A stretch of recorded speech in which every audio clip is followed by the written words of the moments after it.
Assalamualaikum warahmatullahi wabarakatuh. Halo semua, aku Salsabila Sakina dari Fakultas Keguruan dan Ilmu Pendidikan, jurusan Pendidikan Ekonomi. Di video kali ini, aku akan menjelaskan cara mengerjakan soal, yaitu soal membuat diagram batang, lalu histogram, lalu poligon, dan ogive dengan menggunakan Microsoft Excel. Disimak ya. Jadi di sini teman-teman ada dua soal yang bakal kita kerjain. Soal yang pertama adalah membuat diagram batang dari data yang sudah dibuat dalam tabel ini. Jadi kita hanya perlu membuat dalam bentuk diagram batangnya saja. Nah, caranya adalah kita blok dulu bagian data yang akan masuk ke dalam data diagram batangnya. Terus teman-teman bisa langsung pakai icon ini. Lalu kita ke chart. Lalu nanti pilih clustered column-nya yang ini diagram batang.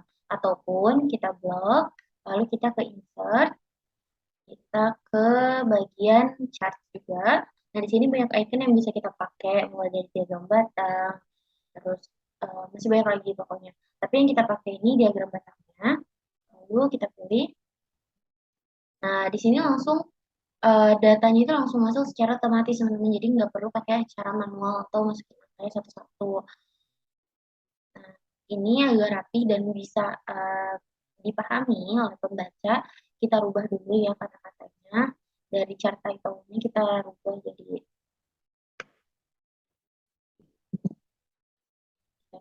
chart title-nya. Jadi data siswa MI Alfalahiyah Pelompong. Lalu teman-teman juga bisa edit dengan klik dua kali. Nanti kita masukkan add chart element yang bagian axis title. Terus kita klik more axis title option. Ini untuk menjelaskan aja kalau misalnya yang di bagian bawah ini atau yang akan Romawi adalah kelas, data kelas, sedangkan axis title yang berdiri atau ada di samping kiri ini yang angka 0 itu adalah jumlah siswa. Wah, sudah selesai.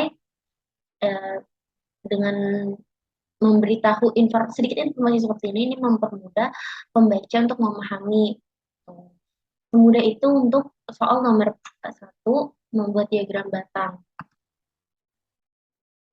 Kita lanjut ke soal kedua, yaitu soal kedua ini kita akan membuat histogram, poligon, dan juga objeknya dengan data yang sudah susun dari angka terkecil sampai angka terbesar. Jadi angkanya soalnya itu memang ngacak dan kita harus membuat angka itu urut dari angka terkecil sampai angka terbesar untuk mempermudah perhitungannya. Nah, di sini ada hasil ujian akhir metode statistika yang harus kita buat. Pertama kali adalah kita hitung dulu berapa banyak datanya.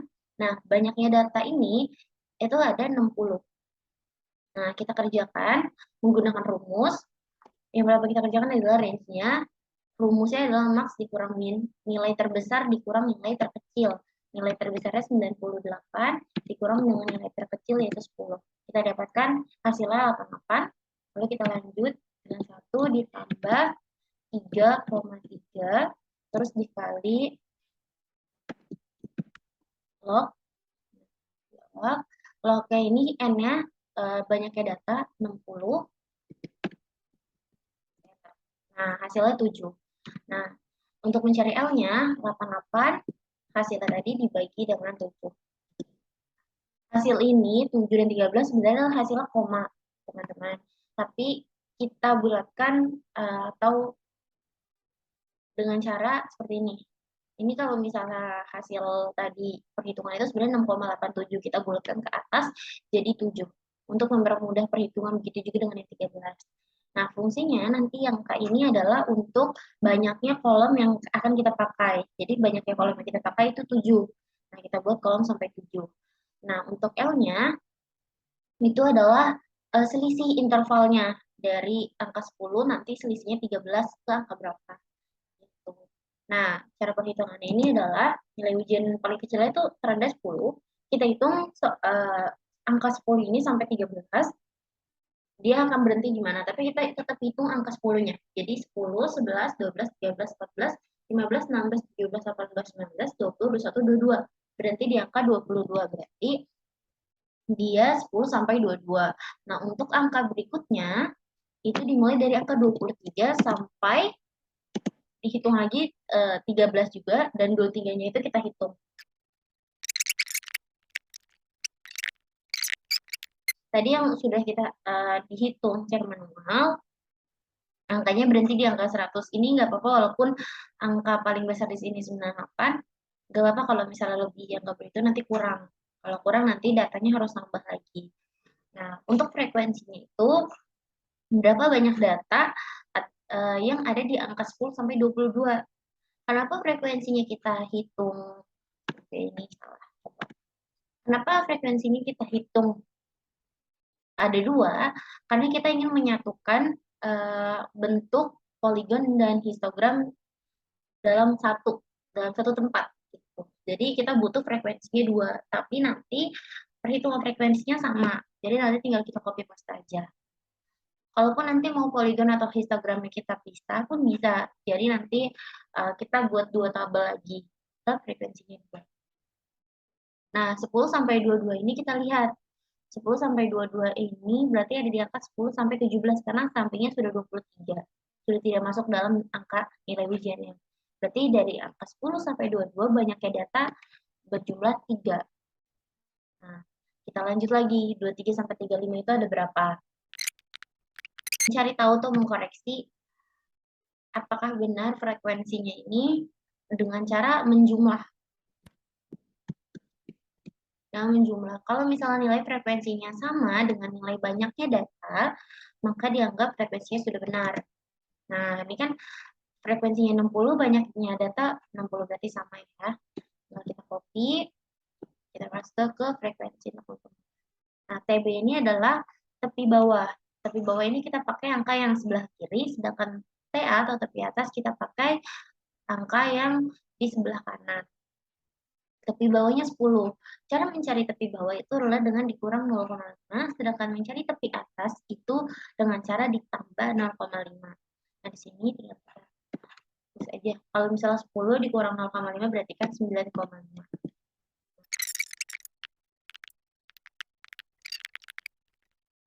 Nah, ini TA-nya tadi ditambah 0,5 berarti 22,5. Kita nilai tengahnya, cara mencarinya adalah dengan uh, nilai ujian dari angka 10 sampai 22, ini 10 ditambah 22 lalu dibagi 2. Pas begitu teman-teman. Ya, 10 ditambah. Ini kalau pakai rumus nanti hasilnya jadi beda karena nanti dibagi duanya itu dua-duanya yang dibagi yang kena bagi dua. Jadi kita secara manual saja. Nilai segini. Untuk data ini akan kita pakai di objek dan poligon. Nah, caranya kita pakai nilai ujiannya dan frekuensinya dengan cara di blok sama kayak tadi. Kita langsung ke pakai icon yang ada di sini.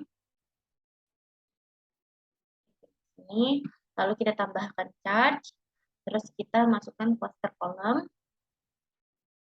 Nah, di sini kan ada dua ya. Nah, ini yang dimaksud. Kenapa data frekuensi harus dua? Untuk nanti kita rubah data yang sebelah oranye atau yang birunya, kita rubah ke diagramnya diagram garis. Nah, ini kita klik 2 kali. Jadi untuk membedakan diagram batang dan histogram, kalau histogram itu dia rapat dempet-dempet teman-teman. Nah, ini tinggal di copy aja.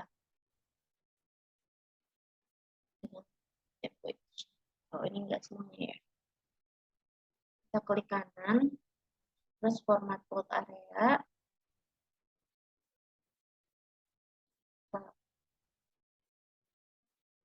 Format data series, lalu gap width-nya kita rubah ke 0.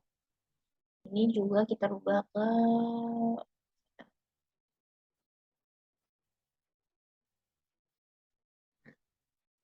yang birunya agar kita terlihat karena kita memakai yang birunya ini sebagai histogram. Jadinya kita rubah ke outline-nya. Outline-nya kita ketik hitam, biar dia lebih terlihat saja. Lalu,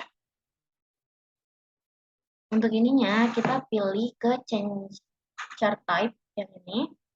Lalu, kita masuk ke combo, sudah ada 2 data. Nah, ini cluster kolomnya yang biru, yang garisnya kita ganti ya, karena aku mau pakai yang ada rubah ke sini. Nah, udah jadi uh, histogram dan poligonnya itu kita edit cara apa? Kita masukkan ke dalam satu.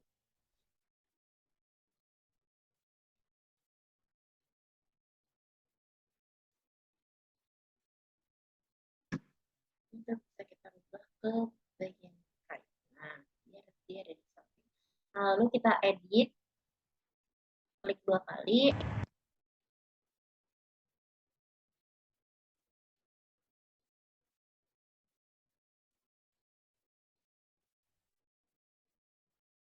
Select data. Series ini kita rubah menjadi series pertama yang biru itu adalah histogram. Histogram. Oke. Untuk series keduanya, kita edit menjadi polygon. Ini tadi untuk mempermudah pembaca ya, untuk mengerti. Kita nggak usah pakai cara title juga nggak apa-apa, karena sama-sama nanti pakai hasil ujian akhir dari statistika.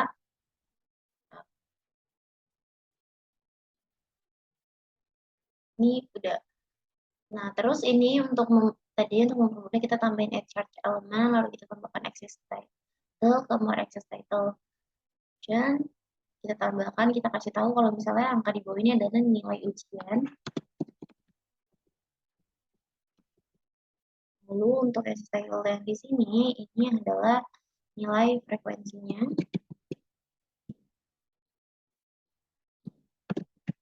Frekuensi. Nah, udah jadi teman-teman untuk nilai histogram dan poligonnya datanya. Itu untuk penyelesaiannya. Kita perkecil dulu. Lalu yang ketiga, kan jadi kita sudah buat histogram, poligon, lalu yang ketiganya ini kita akan buat ogive-nya. Untuk ogive itu ada 2. Ada ogive positif dan ada ogive negatif. Nah, untuk ogive positif itu diambil dari nilai frekuensi. Nilai frekuensi pertama itu adalah 3. Nah, untuk bawahnya, kita pakai rumus aja biar cepat. Frekuensi 3. Nah, untuk, aku edit dulu ya. Nah, untuk 3-nya ini, untuk nilai bawahnya 3 ditambah dengan nilai 4. Kita ambil di sini.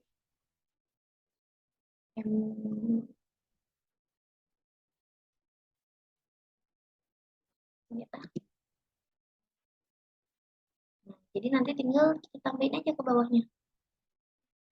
Seperti itu teman-teman. Jadi untuk objek positifnya 3 ditambah sama 4 dengan 7. Jadi nanti ditambah-tambah terus, jadi 3 ditambah 4, 7, 7 ditambah 5, 12, 12 ditambah 8, 20, dan begitu seterusnya sampai di batas bawahnya. Lalu untuk objek negatif itu kita pakainya kebalikannya. Jadi kita pakai angka terbesarnya yaitu 60. Ini ada angka 60 di bawah. Nah, untuk bawahnya kita pakai pengurangan. 60 dikurang 3. Nah, begitu juga dengan seterusnya, 57. Berarti 57 dikurang dengan 4. Nah, begitu seterusnya. Untuk mempermudah, tadi kita udah pakai rumus, tinggal ditarik ke bawah. Jadi, nah untuk OJV ini, nilai yang kita pakai itu TB. Sudah boleh pakai TB, boleh pakai PA, pakai nilai ujian juga. Pak, pakai TB aja. Kita copy aja untuk mempercepat. Nah, kalau sudah selesai, tadi nilai OJEK-nya kita blok lagi. Kita buat dalam bentuk chart. Terus kita pakai yang lain.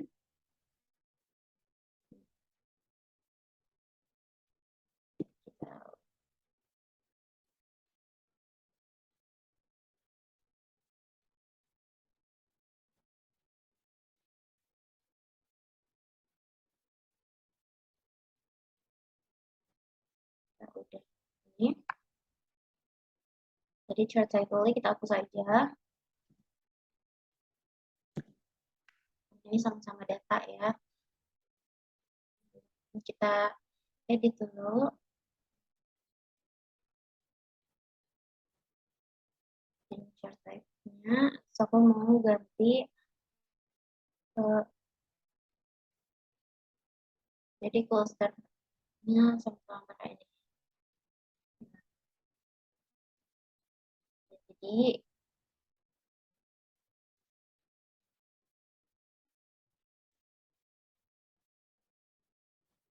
kita pindahkan ini ke kanan. Informasi dari seriesnya ini kita rubah atau kita ubah data, kita ke select data, lalu seriesnya kita edit. Kita buat yang biru itu adalah objek positifnya.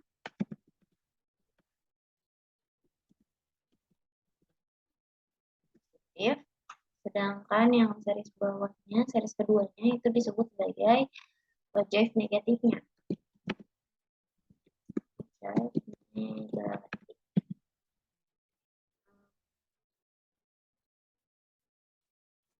Sama seperti tadi, aku pengen mempermudah pembaca, kita tambahkan elemen axis title, lalu ke more axis title option. Kita ubah bagian data bawah ini adalah nilai. Untuk data yang sebelah kiri itu adalah frekuensi.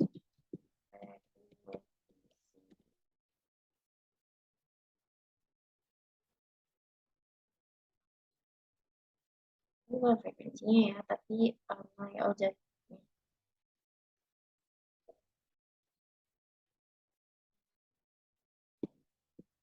Ini udah selesai, kita kerjakan soal nomor 2 dengan rumus, terus kita ngerjain histogram dan poligonnya, kita juga nyelesain objek positif dan objek negatifnya. Segitu aja penjelasan aku terkait soal yang udah kita kerjain bareng-bareng, yaitu membuat diagram batang menggunakan Excel, lalu mengerjakan poligon, histogram, dan aljaif dalam bentuk Excel juga. Semoga penjelasan aku ini dapat dimengerti dan dapat dipahami oleh teman-teman semua. Sampai jumpa di video berikutnya. Wassalamualaikum warahmatullahi wabarakatuh. Dadah.